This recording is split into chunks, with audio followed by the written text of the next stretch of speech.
Hello, hi. This is Jun. I'm the CTO of Active Secretary, and this is our regular podcast. We call it the Cybersecurity Parenting Podcast. And the reason why we call it the Cybersecurity Parenting Podcast was because we started this podcast at just like this, and we decided to just name it cybersecurity because we are in the business of cybersecurity. Then, in addition to that, we are very into education as well. We want to protect children. We want to protect families. That is why that is why we named it the cybersecurity cybersecurity and parenting podcast. And of course, we actually wanted to change the name. Initially, we wanted to change the name, but now that it has been going on for some time, and we have actually decided to just maybe we just decided to stick with this name.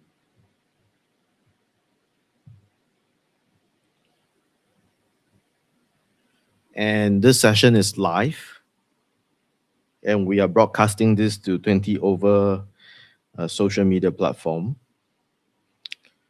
And it's not really that new anymore. This podcast has been around for about 2 weeks plus, and we are still learning how to best deliver this podcast to our listeners. Basically, we are focusing a lot on um, we'll be focusing a lot on the cybersecurity news, especially those that are around the world. And let me just take away this. Let me just take away this slide. We're not exactly going to use that slide because it's no longer about doing the webinar. This is just a casual chit chat, like a normal podcast. That is why we are actually quite relaxed about this.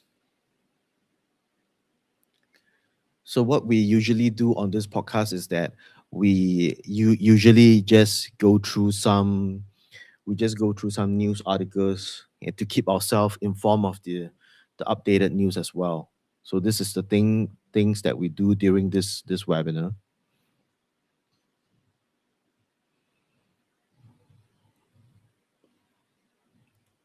So if there's any questions and or any comments, please put it on the chat. We'll be glad to talk to you about it. And this because of this regular podcasting that we are doing right now, we better understand our listeners, where are they coming from, because we broadcast this to 20 over social media platform. Then we also have our another podcast that is featured on most major podcasting platform as well, 10 over major podcasting platform. And now that we have been running this for about 3 weeks, we are starting to learn about where is our listeners coming from, and what time do they usually listen to their podcasts. And but we still don't really know like what kind of industries they are in. But there are some interesting observations. So we might be reducing our number of the broadcast to the number of social media platform, and be focusing on just a few. Like we might be opting out of LinkedIn for certain format. Then for certain types of format, we might be focusing more on other social media platform. So as we slowly learn and grow, then we will just adjust accordingly to maximize our broadcast to as many people as possible. But most important, it's not about the number of people, but it's really about connecting to the right audience, because I think we care about quality as compared to quantity at this moment. There's no need for us to pursue quantity. Actually, there's no need for us to pursue quantity. We just want to pursue quality. So let me just share the screen with you, because this podcast is actually going through the news together, right? It's just a very casual sharing session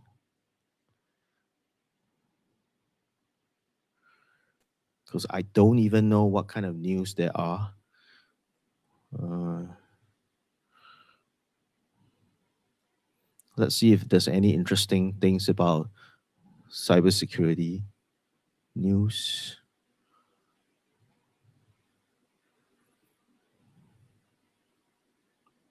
News freshest. Oh my god, horrifying news. So this news is like a retired teacher cheated of 24 crore in a digital arrest scam in Bangalore. Six arrested. So apparently somebody was targeting a retired teacher. Let's read about what happened to him. What is being described as Karnataka's biggest digital arrest? Basically it's an online scam, and the police from Karnataka arrested six people for trying to fraud this particular victim from Shivaji Nagar, and he has worked in as a teacher in Dubai before retiring. And the police said that she has sold several properties in Bangalore and Mumbai, was planning to relocate to the US to live with her children. Then it appears that the scammers contacted her through video calls, impersonating government officials, telling her that her bank account were linked to a money laundering scheme case and warned her not to disclose the matter to anyone, claiming that she was under digital arrest. Then it appears that they applied continuous psychological pressure on her and tried to intimidate her for a period, for a total period from January till May this year. Wow, that's a very long period from January to May. That's like 5 months of intimidation. And finally, convinced her to transfer money to multiple bank accounts. So she transferred 24 crore to 22 different bank accounts. Well, 24 crore is a lot. And after receiving such a huge amount, the fraudster continued demanding more money. And the woman eventually approached a uh, they say private bank. I don't know what that means. I think what they're trying to say is that they approached a private bank in Bangalore to pledge about 1.3 kg of gold jewelries. Then the bank officials became suspicious after noticing unusually large quantity of gold ornaments brought for pledging and immediately alerted the police. You see, that's the thing about all this kind of fraud. That is, if a lot of people they are starting not to trust the bank. They especially the younger generation, they believe that the bank is part of a greater conspiracy that actually you know takes their money and gives them very small payment, whereas they take large payments of payment from trading their money. But the thing about this bank is that they have the right people in place. They have all the right people in place, and if any fraudulent transaction happens to occur, right, the bank official normally would just contact the bank account holder immediately. But if you were to place your money in a cryptocurrency account, because cryptocurrency is supposed to be private, right? So what they do is that if you get cheated of your cryptocurrency, what happens is that nobody is going to save you, because it is supposed to be private. Nobody is supposed to be knowing that this account belongs to you. So hackers and scammers sometimes they like to make use of this arrangement surrounding cryptocurrency in order to cheat money. But in this case, it appears that the woman was being convinced by the fraudster that they are CBI officials. And what does CBI stands for? CBI stands for Central Bureau of Investigation. I believe this is equivalent of the CIA or FBI or this CID.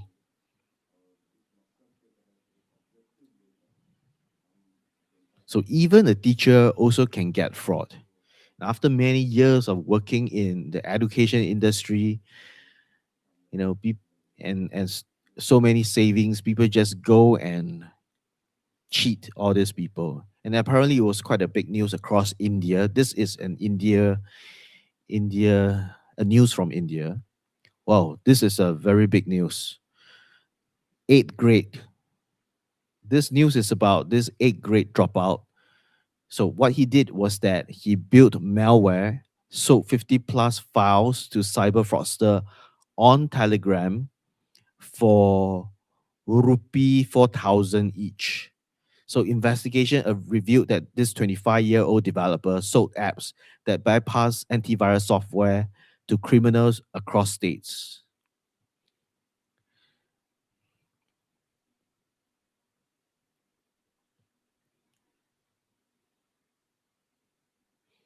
All right. So what happened is that this software has to be paired with social engineering. So what they do is that the fraudster who buys this software from this developer, what he'll do is that he will call up the victim, telling them that their electricity connection might be cut within hours unless they make immediate payment. Then after that, a WhatsApp message will arrive with a customer support APK. APK meaning that it's a file that can be installed on the phone. So you install it, the victims will install it, hoping to avoid inconvenience. But actually, what the person has done is that they have handed strangers complete access to the phone messages, OTP, and bank account. And this particular software was developed by a 25-year-old malware developer, and he was operating Telegram channels under the name Jamtara Official Developer. So the Indian police, they conducted a raid on this guy, and his name is Abe Sani, and he sold this malicious APK, this malicious software to cyber fraudster. And when the police interrogated him, they realized that Sunny had only studied until class 8, but knew how to develop and modify malicious software, which he learned through YouTube and sold to cyber fraudster across states for around 4,000 4,000 rupiah per APK per software. So 4,000 rupiah is actually quite a lot because, you know, if you go to McDonald's in India, one hamburger will cost about 100 to 200 rupiah. I think it's rupiah or rupee. It should be rupiah.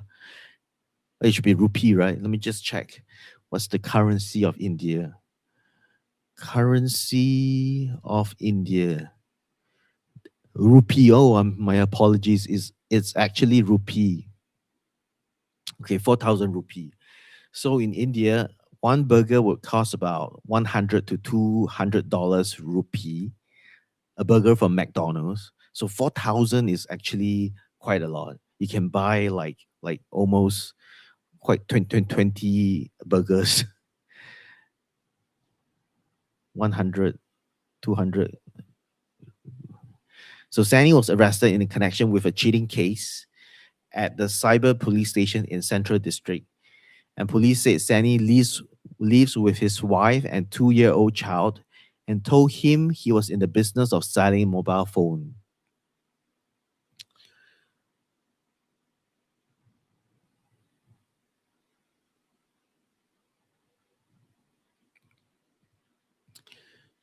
All this kind of malwares, right?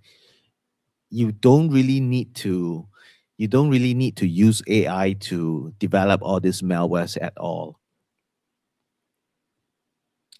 And actually, even though I know that a lot of people rely on AI for software development right now, but actually I just feel that even though there is a lot of help from there's a lot of help from AI, one should still continue to use your own brain to improve yourself in software development, to write your own codes in software, because then you will understand the connection between all the different libraries and all the different functions, all the different imports.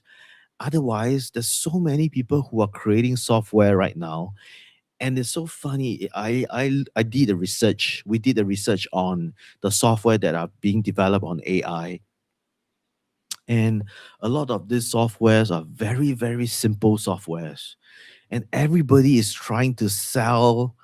Everybody is trying to sell a tracker, like those kind of step tracker software or some kind of calculators. A lot of people are selling calculators right now. And the issue is that there are calculators unable to process the right mathematical equation. They cannot generate the right answers. So this fraudster, yeah, allegedly sent a malicious application named Customer Support APK using WhatsApp. Then they convince the person to install it. Then after installation, the fraudster will be able to gain remote access on the victim's mobile phone and then carry out multiple fraudulent transactions. So what happens is that I don't think this malware actually gain access to the person's microphone and camera, but I do believe that this person is able, the fraudster is able to gain access to the person's keylogger, the keyboard, and also the clipboard. And this clipboard is so dangerous because the most important information will always be stored on the clipboard.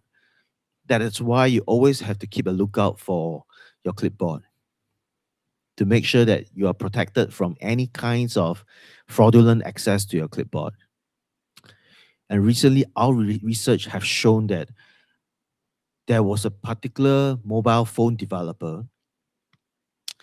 They actually had they actually had one software in their phone that enables them to look at what you have stored on your clipboard.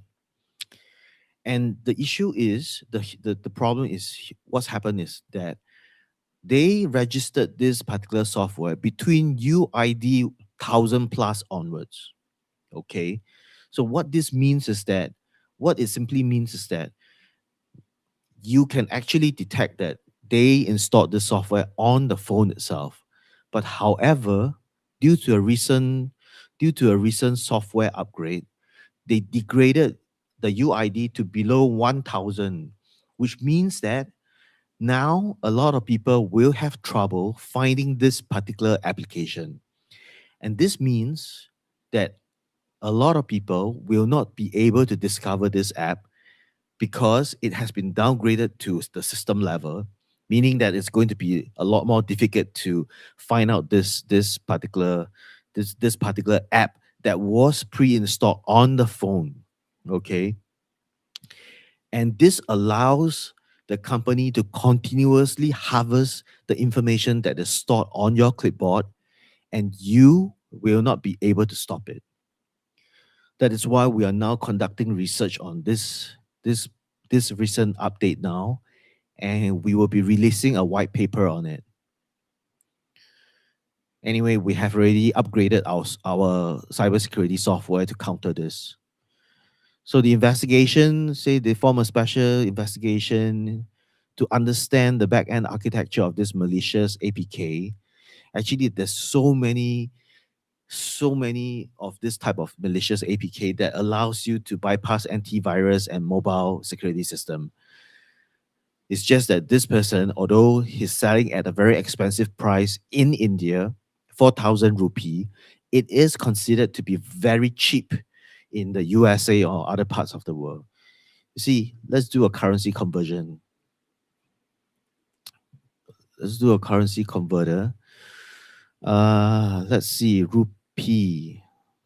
Rupee. How much would rupee 4,000 cost in USD? Okay, so the software is being sold at USD $42. It's still considered very, very expensive, but apparently a lot of people are buying it, but it's still considered expensive for this type of malware.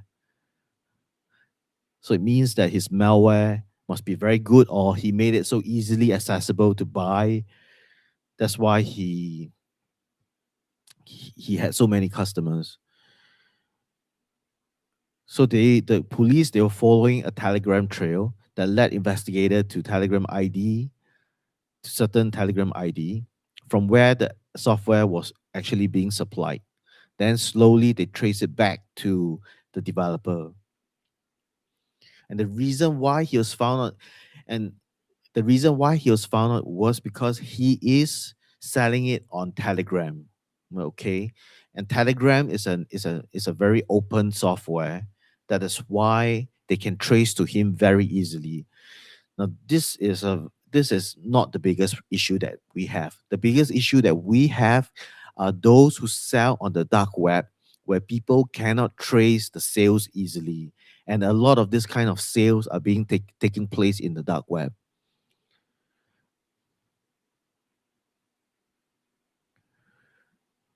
So that they are explaining how does the fraud work. Basically, that's the bait. So the victim receive a message claiming urgent action is needed.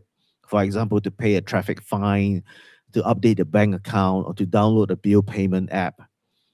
Then the message contains a link to download an APK file, a software, directly on the phone, bypassing official app stores. Always download your app on proper stores. Download your app on Roo Store. Download your app on Apple Store. Download your app on Google Play. Don't go to those platforms that gives you free downloads, because those downloads, those cracked software, they are not actually free. They come with a price, and the price is your privacy. So usually, a software might cost about $20 on Google Play. Then you can get it for free. You can get the cracked software for free on this dubious website. So instead of paying $20 per month, $20 per month, sorry, $20 per month, you get it for free on this dubious website. The problem is you're paying it with your privacy, and the moment you download it, the hackers, they have access to your microphone. The worst case is they have access to your camera. Camera is worse than microphone. Microphone is worse than clipboard. So once the person downloads the software and they open it, the app will ask for permissions such as accessibility access, SMS access, notification access, or screen sharing access. And these requests are often presented as necessary for the app to function. So after the permissions are granted, the malicious app can begin monitoring activity on the phone. And depending on its capability, it may read SMSs, OTPs, capture keystrokes, track banking activity. Capture keystrokes means track banking activity, intercept notifications, and remotely control parts of the device. Now, this remote control parts of the device is a very real threat, because when I was with certain service, right, and there were actually we actually encountered a particular case whereby a person, one of our phone got compromised. And what happens was that we observed on the spot that the phone was was controlling by itself. It was moving by itself, opening all the different folders. It was opening through the different folders to understand what exactly is going through the to understand what I think the person actually gained access to the remote control, and then tried to remote control to the phone, and then tried to gain access to our confidential information. So it's very real. But the thing now is that instead of so now instead of you know going directly to now instead of okay so now instead of operating directly on the phone, what we suspect that they have already gained the capability to even operate and go through all the folders, even when the phone screen is off. So we're thinking that this might be the case.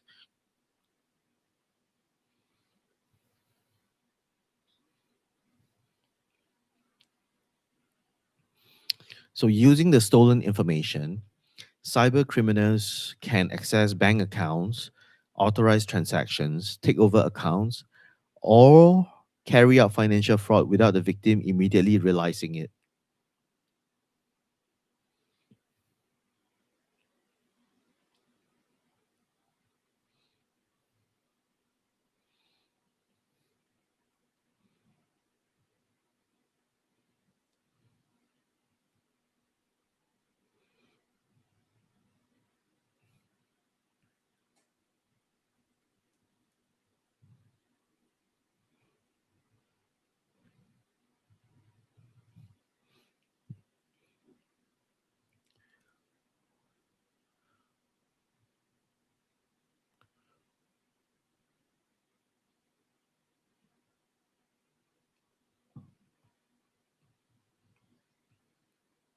Isn't it very funny? As I look through all these news, usually when I use this browser to look at the news, the news always come from different countries.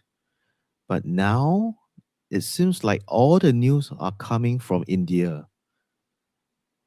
Is it something about my settings or something like this? See, out of so many news, right? Most of it comes from India. One comes from Middle East, and this is maybe from UK. Yeah, one from Vietnam, one from Malaysia. But it was so many days ago. Everybody is reporting on this fraud that managed to cheat the teacher in India. It's a very big case in India right now. This person said that he was once a successful fraudster. Here's what everyone needs to watch out for. Now, even fraudsters can give lectures on how successful they were. Alex Wood, once a prolific convicted fraudster, netted millions through phone scam. Now he has turned and he's warning the public about the key red flags that signals a fraud call. So they're saying that he's a gifted musical prodigy. Then he turned to becoming a fraudster. He suffered some injuries and became a fraudster, and and and he was pocketing as much as £1 million from a single 40-minute telephone scam. This is what he said. Alex said, I certainly had a capacity for committing fraud and I was very good at it. He said, I committed every sort of fraud you could possibly imagine for about 25 years. Then, after his criminal career, he was sentenced to prison. Then now he has turned gamekeeper and he's warning the public on how to protect themselves from being conned. And he forms part of the BBC Scam Secrets team and has penned a new book, Facing the Music. So these are the tips that he said. This is Alex. So Alex said that he has learned many of his methods while inside jail.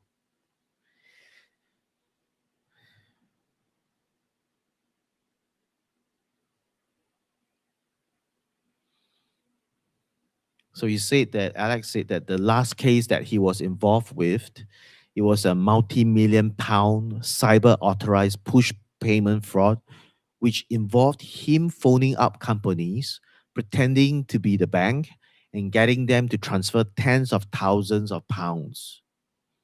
Then, along with an accomplice that he met while serving time, Alex successfully defrauded 12 companies across the entire UK. So what he does is he call up companies pretending to be the bank and asking them to transfer the money. And losses against three companies totaled nearly 1.8 million pounds, with one company alone losing nearly 1.3 million pounds. Alex said it was as straightforward as picking up the phone, and they were targeting medium-sized businesses because he knew that in the UK, a medium-sized business either banks with Barclays or NatWest, and they have about 85% of the marketplace. the market. So he will pretend as Barclays, and he'll phone up the medium-sized company, and they will ask. He will pretend to be a Barclays bank official, and if the person says that they have no idea what he's talking about, we don't bank with Barclay, then he'll just remember that number and phone back a week later saying that he is from NetWest. So Alex deployed a highly persuasive script that led his victims to making what they believe were test transactions, but in reality, they were transferring vast sums of money directly into accounts controlled by his accomplice. Oh my gosh, this is a very scary banking. Uh, this this is a very scary uh, fraud technique. I mean, I don't even know whether I should be sharing this because it's like legitimately this can work. If you decide to use this in certain countries, pretending to be the bank officials, asking medium-sized company to transfer the money over, and giving them the link to transfer the money, which they might do it. And if let's say there's always just a few major banks in a particular country, and you just fake, oh, I'm from NetWest. No, not NetWest. Then okay, I'm from Barclays. It's all just about pretending.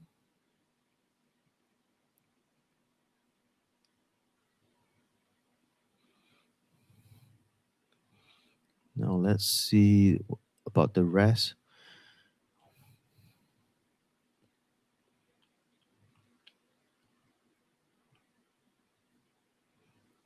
So the thing is, he actually he actually uses a highly persuasive script to trick his victims, when in reality, these medium-sized companies were transferring large amount of money into accounts that were controlled by his accomplice. So it means that they they are they have accounts that they have accounts for receiving all this money as well. Alex highlights that fraud represents approximately.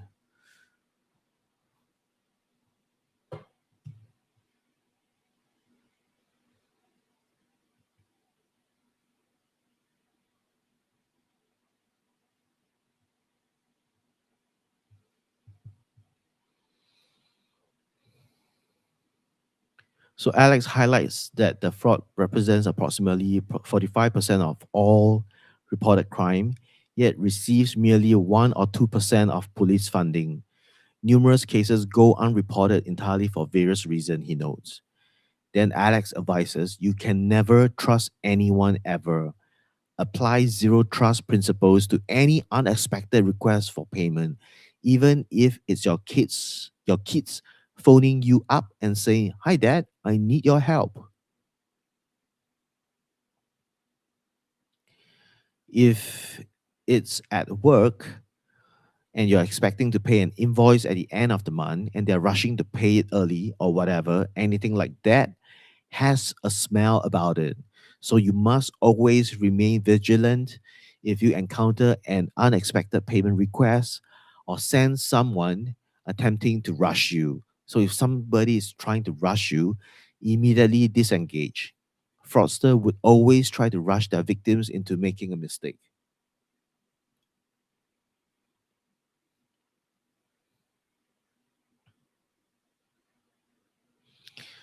So Alex's recommendation is that when somebody pressures you to transfer money swiftly, that's when it's important to step back, take five, and just check. Should your bank contact you, they won't object if you disconnect and ring back using an alternative number.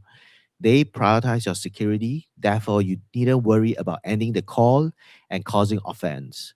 He added, if you think something's up, then you can flag it with report fraud, which recently replaced action fraud as the national reporting service.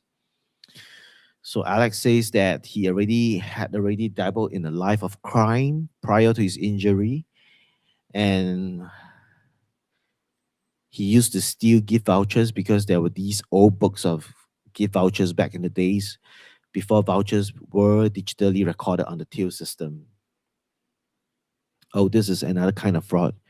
And these gift vouchers, he explained, were printed in books that could amount to roughly £5,000 in total value. Teenager Alex would simply spend a small portion of each voucher in high street stores such as Topshop, or Topman, pocketing the remainder as cash. However, following the collapse of his musical career, Alex's crime sort of graduated in seriousness, and he started to cheat, all those medium businesses.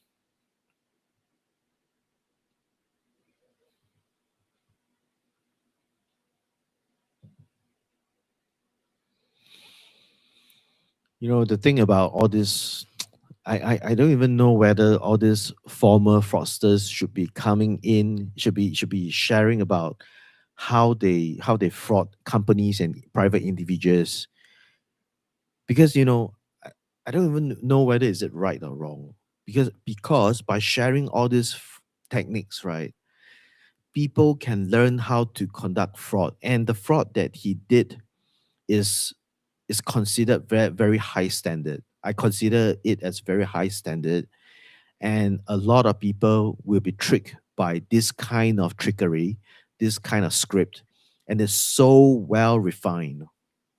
It's so well refined because he understands the market very well. He knows that some medium companies are in a rush to make payments, and he knows the number of banks that are operating in that particular region, so that he can successfully impersonate as the bank officials to trick people of all this money.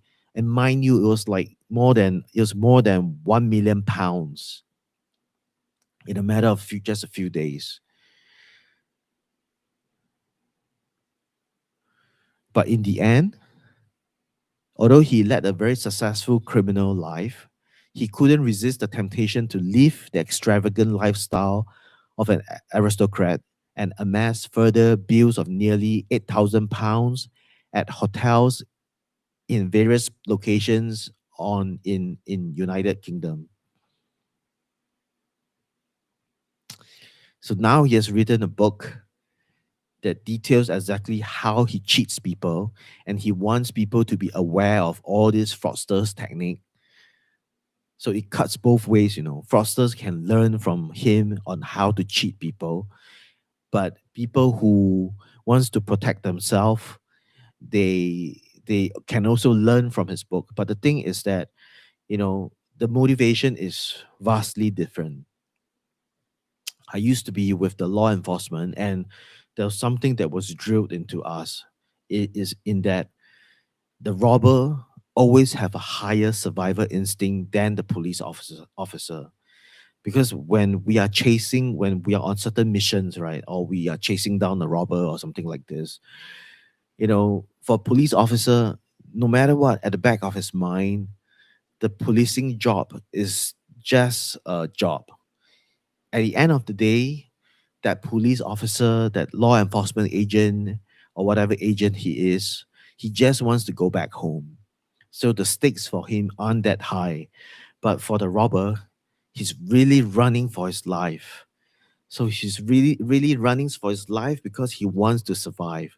That is why, that is why during the early phase of my life when I was chasing robbers, those robbers, they run so fast and they look like they couldn't run fast at all. But the moment a police officer, a law enforcement agent start to chase them, they'll run so fast because they're running for their life. And it will be so difficult to, outpace them, to jump on them and to arrest them. It's so difficult. The maximum that we can do is just to pace them. So we'll pace them and run until the robber goes out of steam. Once he is out of steam, then we jump in to arrest him. And I've made so many arrests during the early phase of my law enforcement career. that involves this kind of strategy that is pacing the person in front of me until he's out of breath, then I jump on him. There are only a few times that I run faster than the robber and jump on him and pin him on the ground and so on and so on. So the robbers always have higher survival instinct. That was always drilled to us in the early during the early phases. And never hide behind a car during a gun shooting incident.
This is the China's official news website. So I just want to know if there's any interesting scientific news that we can learn from. In a way, I'm a little bit sick of what's going on in Silicon Valley because Silicon Valley is now in the echo chamber and everybody has run out of ideas. And people, private individuals, founders and companies, they're desperately trying to copy each other's ideas because they've run out of ideas. They are in the echo chamber and they are scaring each other with the same views over and over again. So they're all talking about the same idea, and it's really bad because, you know, and they keep imagining that they are in the lead in AI. They keep imagining that they are the lead in robotics and so on. And they keep talking to each other, trying to act like alpha males and so on. But the thing is that it seems like there are a lot of changes in China and things are moving so fast that sometimes we need to look at what's happening overseas so that we know whether are you really the best or not. Are you a B grade student that's trying and thinking that you are A grade student? Do you even know what the A grade students are doing? So worried about Silicon Valley. My friends in Silicon Valley, they are in an echo chamber right now. Everybody keeps repeating the same idea over and over again. Let's see.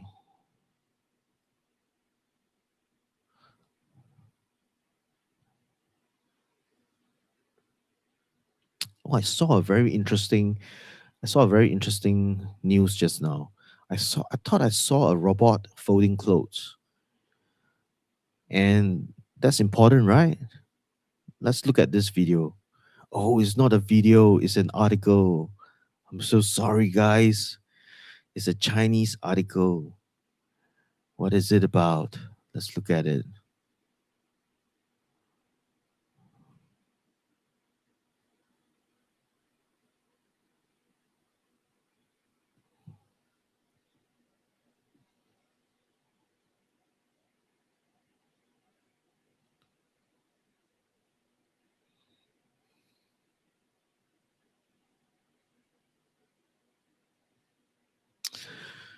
It's not really about, there's no videos on it.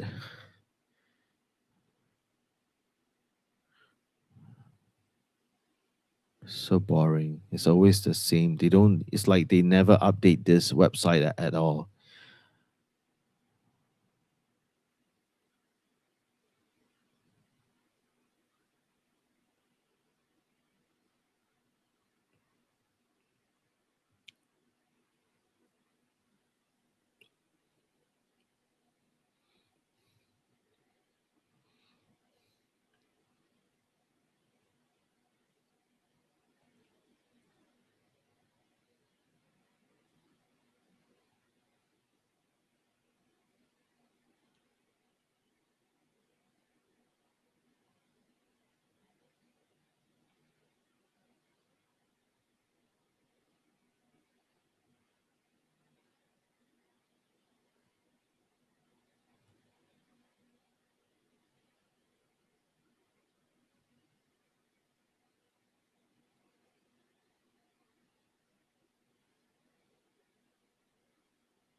在本届消博会现场 ，AI 产品琳琅满目，从 AI 眼镜、AI 养生椅到智能家居，这些前沿科技产品不再是单纯的展品展示，而是全面渗透到智能终端、数字服务、时尚消费等多个领域，未来消费场景跃然眼前。跟随记者一起去体验一下。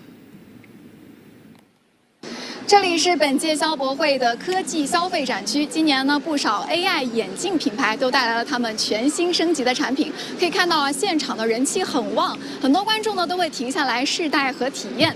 比如我现在佩戴的这款 AI 眼镜呢，不仅有智能提词的功能，还支持89种语言的实时翻译、导航以及快捷支付等等，集成了多个主流的 AI 大模型。在探访中啊，我发现如今的 AI 眼镜不仅功能越来越强大，而且也做得越来越轻量化了。大部分展出的眼镜的重量呢都在40到50克之间，很适合日常的佩戴。而且呢，它也支持近视人群进行度数的定制，佩戴的门槛进一步降低。So what they're talking about is that this AI glasses is really picking up in China, and they are using this AI glasses for many different purposes, such as for navigation. So you can tell the AI glasses where you are navigating to, and this AI glasses will send you the directional guides to the place of your interest. Then, in addition to that, a lot of people are using all these AI glasses to do real-time translation. So it's going to translate between the various kinds of languages to the Chinese language. That is the Chinese main language. So it's doing all this real-time translation, web browsing, and so on. And these glasses, they weigh about 20 to 50 grams. That is very, very light. 可以说 ，AI 眼镜正在从炫酷走向实用。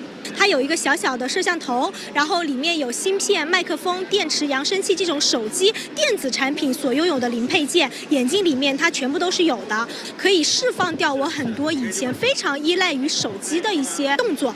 除了 AI 眼镜呢，各种智能穿戴产品也很受关注。我现在佩戴的这个呢，叫做智能吊坠，它会采集我的心跳、心率等数据，通过 AI 算法实时显示出我的情绪状态。比如说我现在的情绪状态呢，就是平静。除此之外呢，它还会采集声音数据，每小时生成一个情绪事件球。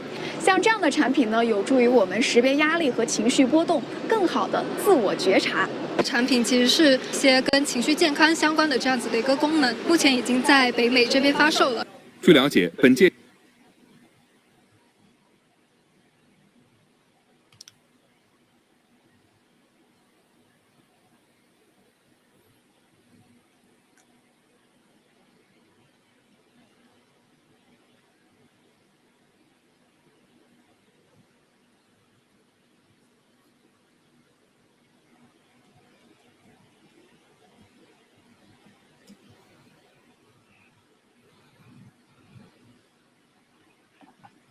Let's look at what is happening in Russia, RIA Novosti, and let's look at the RIA Novosti is the official newspaper of Russia, and they have very interesting scientific news, all the different kinds of scientific development in Russia that sometimes let's look at science, okay? Let's look at what science development they are having in Russia.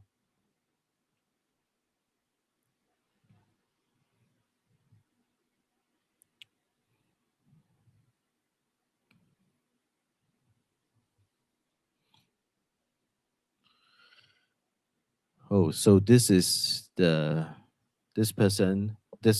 Actually, there's a lot of very interesting scientific news in Russia, and this person says that the Russians and the Chinese are leading the world in scientific research.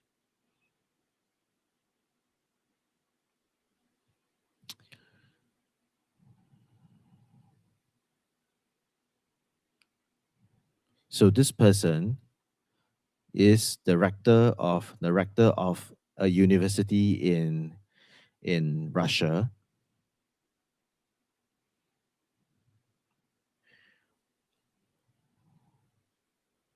Rector Victor, and he says that the Russians and the Chinese are leading in scientific research in the world. I wouldn't be surprised about it because they pay a lot of attention to their science. So he's from the Moscow University.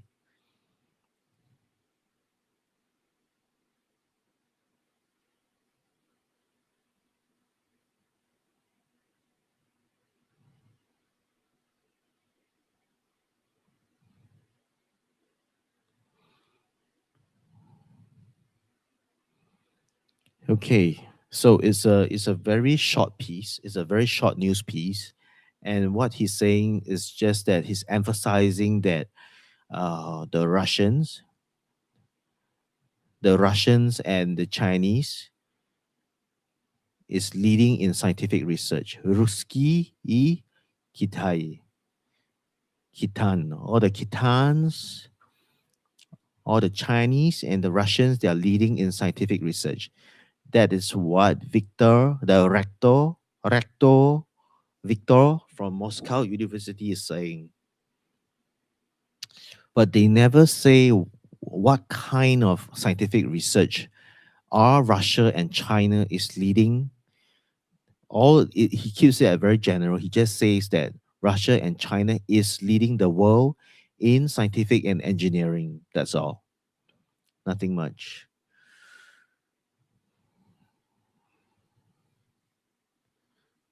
Then moving on.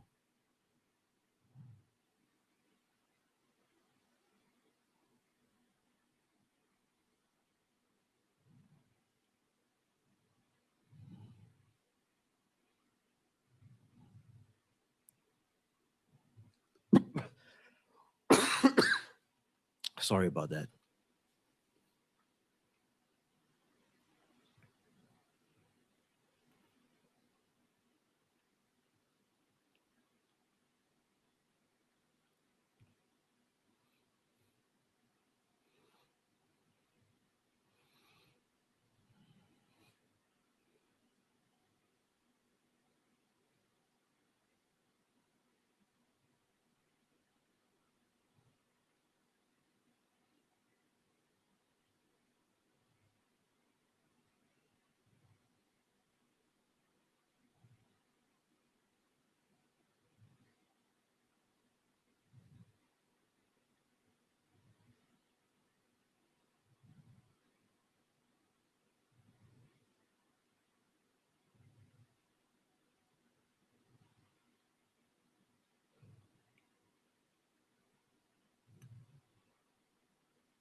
This is a very interesting news about Telegram.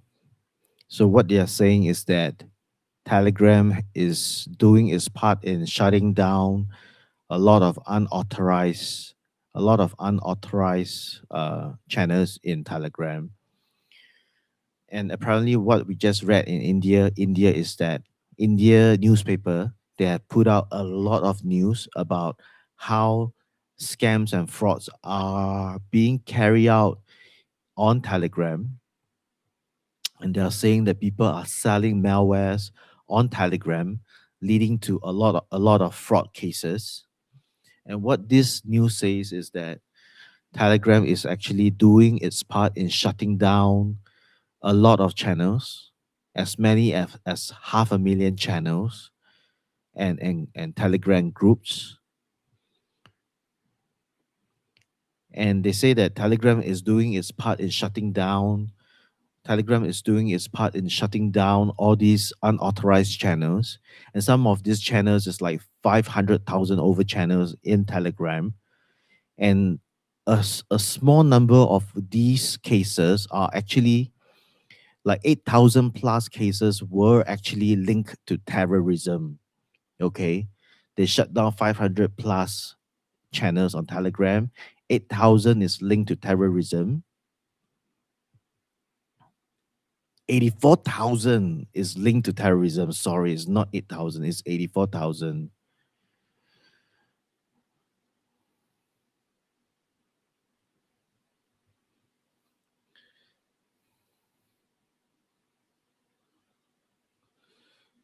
So I guess that the positioning is very interesting because on one part we have India, and a lot of the major Indian newspaper is saying that Telegram is a very dangerous platform because a lot of people are buying malwares and suspicious application on Telegram,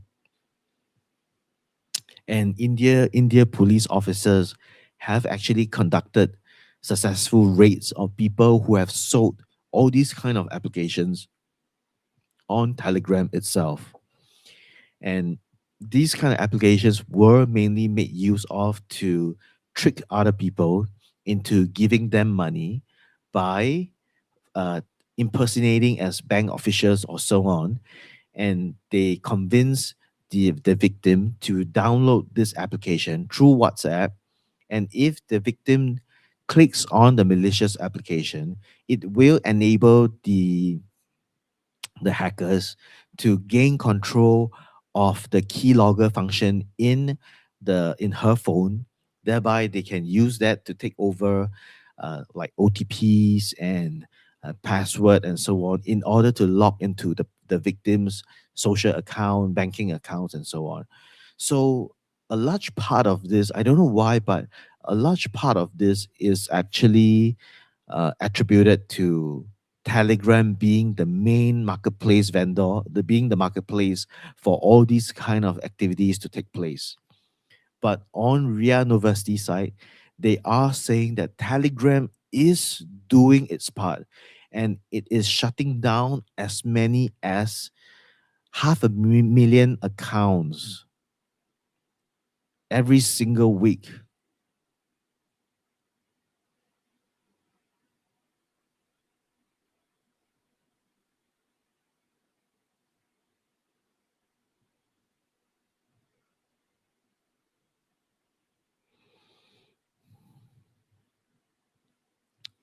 And 8,000 of these are, 84,000 of these are linked to terrorism. So it means that, yes, there are some people who are trying to blame that Telegram is actually trying to, Telegram is a marketplace that promotes the selling of this kind of malware. So India is promoting that view that Telegram is to be blamed. Telegram is an a marketplace for hackers and scammers to buy malicious software. And Russia on this part is putting forth that Telegram is doing its part. It is shutting down as many as 5,000 over channels on Telegram itself every single week. And 84,000 of these are actually linked to terrorism. So Russia is saying that Telegram is not is doing much more than is already doing its part in trying to cleanse itself, and it is even cleansing itself of terrorism activities.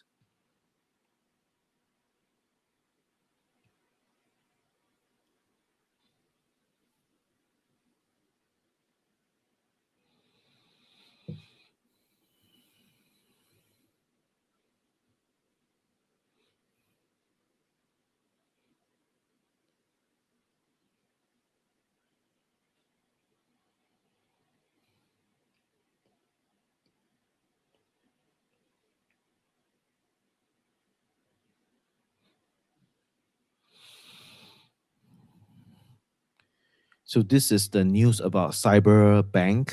Cyberbank is obviously a bank in Russia.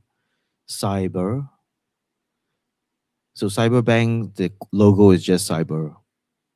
And it actually looks a little bit like Telegram's logo, if you think about it. Okay, so what does he say about Cyberbank? Okay, so let's go through it. Okay, so Cyberbank is introducing a new function. that actually detects scammers on Android phones.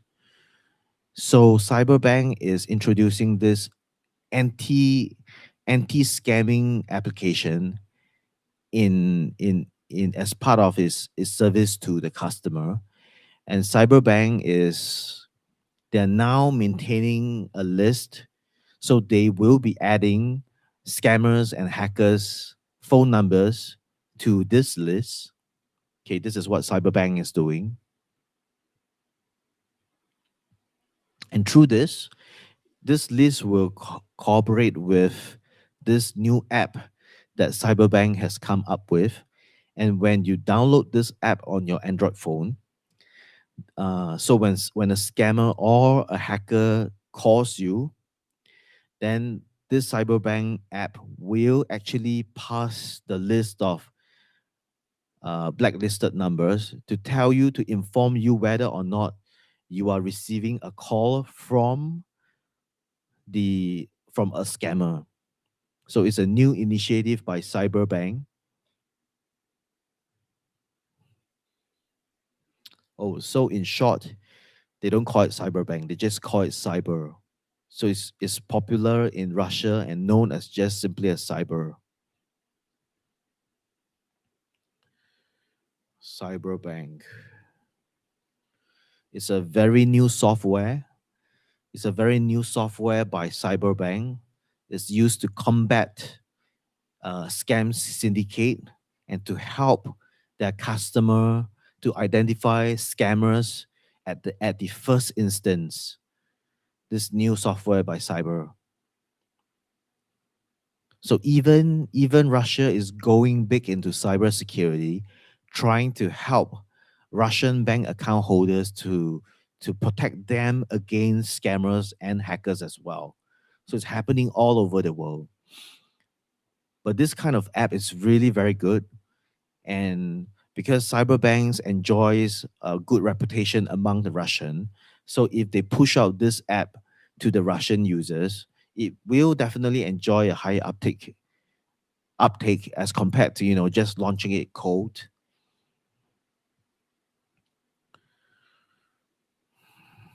So it's primarily for Android phone. This is for Android phone. They're helping customers of Cyberbank who are using Android phones. And they will be maintaining this list. So this list will only grow longer and longer, and they'll add on it so that it becomes even better over time. And as of now, there is like 800 million plus listing added to it already.